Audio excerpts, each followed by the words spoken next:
नमस्कार,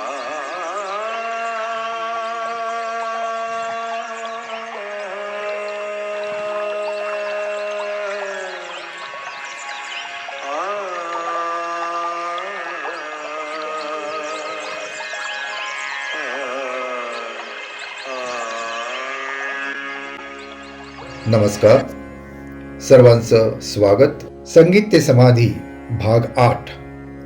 लेखक ब्रह्मलीन योगीराज मनोहर हरकरे. वेद व गानयोग. भारतीय संगीताच्या रक्तवाहिन्यातून योगशास्त्रातील अनुभव व सिद्धांतांचे रक्त वाहत असल्याने योगशास्त्रीय सिद्धांतांची अभिव्यक्ती भारतीय संगीतातून होणे क्रमप्राप्तच आहे.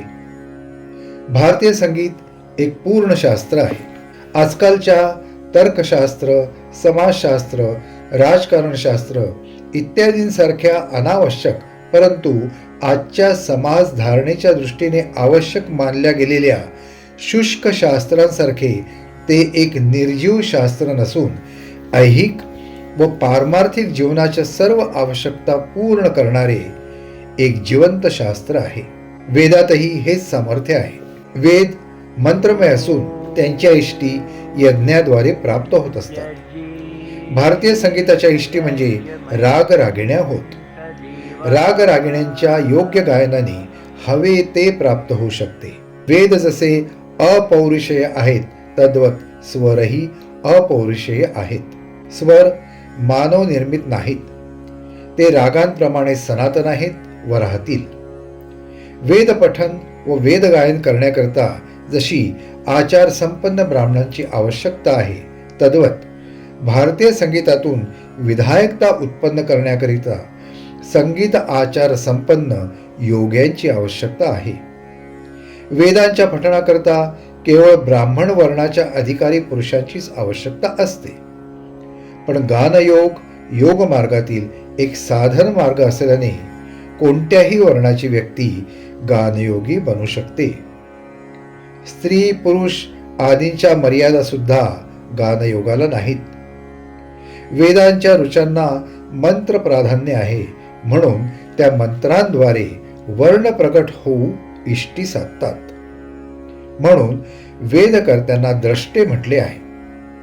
गानयोगातील ऋषींना द्रष्टे म्हटले नसून नारद म्हटले आहे. वेदगायन करणारे होता व ब्रह्मा जसे ऋषी होऊ शकतातच असे नव्हे तद्वत प्रत्येक गायक नारद होऊ शकेलच असे नाही. नारद ब्रह्माचे पुत्र यासाठीच मानले गेले आहेत. ब्रह्माचे वर्णन नादमय ब्रह्म असेही आहे. ब्रह्मशक्ती उत्पादक शक्ती आहे. त्या ब्रह्मशक्तीचे पुत्र नारद मानले जातात. म्हणजे नारदातही उत्पादक शक्ती आहे. नारद गानयोगाची परम अवस्था असल्याने नारदाच्या गानयोगाचे सहाय्याने सृष्टी उत्पादन झाले पाहिजे हे स्पष्ट आहे. वेद जसे उत्पादक व विधायक आहेत तद्वत गानयोगही उत्पादक व विधायक आहे. वेद ब्रह्मशक्तीच्या मुखातून उत्पन्न झाले तद्वत गानयोगही ब्रह्मापुत्र नारदांचे वीणेतून उत्पन्न झाला आहे. नारदांची वीणा म्हणजे आजकालचा तंबोरा नसून सनातन अशा अनाहत नादावर झंकारणारी ती एक स्वरयोजना आहे. म्हणून गानयोगही पौरुषेय आहेत. वेदांचे सामर्थ्य त्यांचे मंत्रमयतेत तर गानयोगाचे सामर्थ्य त्याचे गानसिद्धीत सामावलेले आहे. वेदांची मंत्रशक्ती व गानयोगाची स्वरसिद्धी यांचा सुंदर संगम म्हणजे सामगायन होय. सामगायनात मंत्र सामर्थ्यही आहे आणि गेयसिद्धी सामर्थ्यही आहे. वेद आणि गानयोग यातील गृहीतात जरी भेद असला तरी त्याची फलसिद्धी सारखीच आहे. स्वर आणि त्यांचे रंगवर्ण. संगीताचे 7 स्वर व प्रकाशाचे 7 रंग यांचा अन्योन्य संबंध भारतीय संगीतशास्त्राने फार प्राचीन काळापासून दाखवला आहे.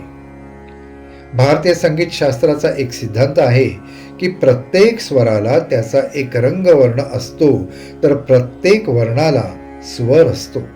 नादाची अभिव्यक्ती वर्णात तर वर्णाची अभिव्यक्ती नादात होऊ शकते. एवढेच नव्हे तर शब्द, स्पर्श, रूप, रस व गंध हे पंचगुण स्वरांना असतात. सप्तस्वरातील प्रथम स्वर षड्ज. षड्ज म्हणजे उर्वरित 6 स्वरांना जन्म देणारा स्वर. त्याचा वर्ण शुभ्र आहे.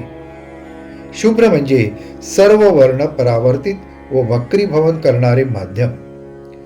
पतंगी करता मांजा करणाऱ्या पोरांनाही हे माहीत असते की पांढरा म्हणजे शुभ्र रंगच नाही, कारण कोणत्याही रंगाच्या कासा घेऊन त्याची बुकणी केल्यास, अर्थात त्याचा चुरा केल्यास तो शुभ्र रंगाचाच दिसतो. म्हणून शुभ्र वर्ण म्हणजे अन्यान्य वर्णाची आभा बाहेर फेकणारा आभास होय. शुभ्र रंग रंग नसून केवळ आभास होय. या शुभ्र आभासाचे योग्य पृथक्करण केल्यास आपल्याला 7ही रंग प्राप्त होऊ शकतील.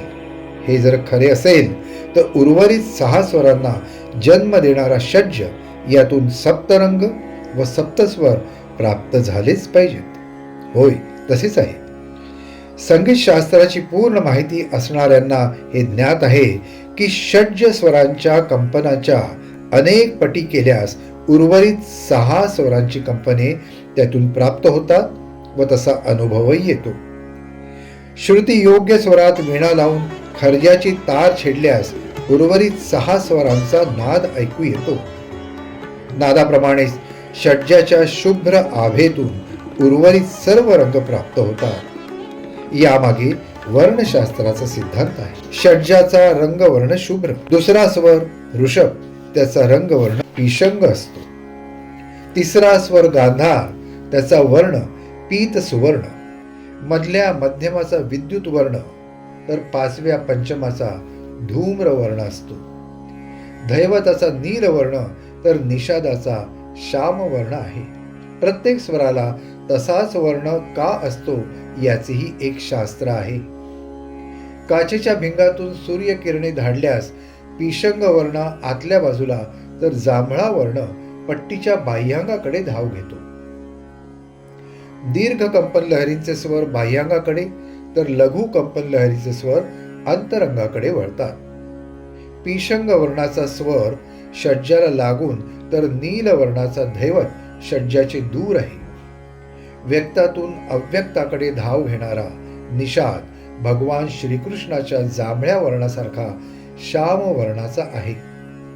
शुभ्रातून भासमान होणाऱ्या षड्जाची गती श्याम वर्णाच्या निषादात होते.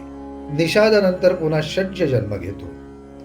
अव्यक्तादिनी भूतानी व्यक्त मध्यानी भारत, अशी ही स्वरांची व्यक्ताव्यक्त परंपरा आहे.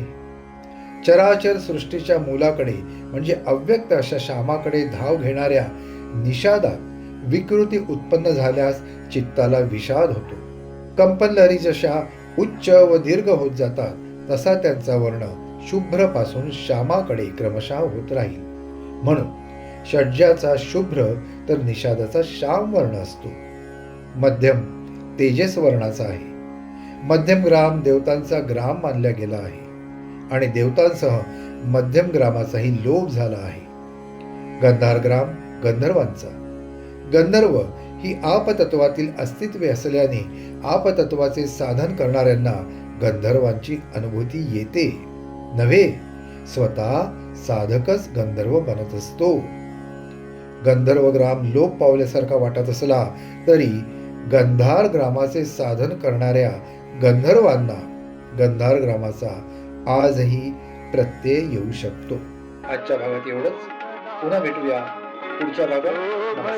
हरि को सदा, जो भजे हरि को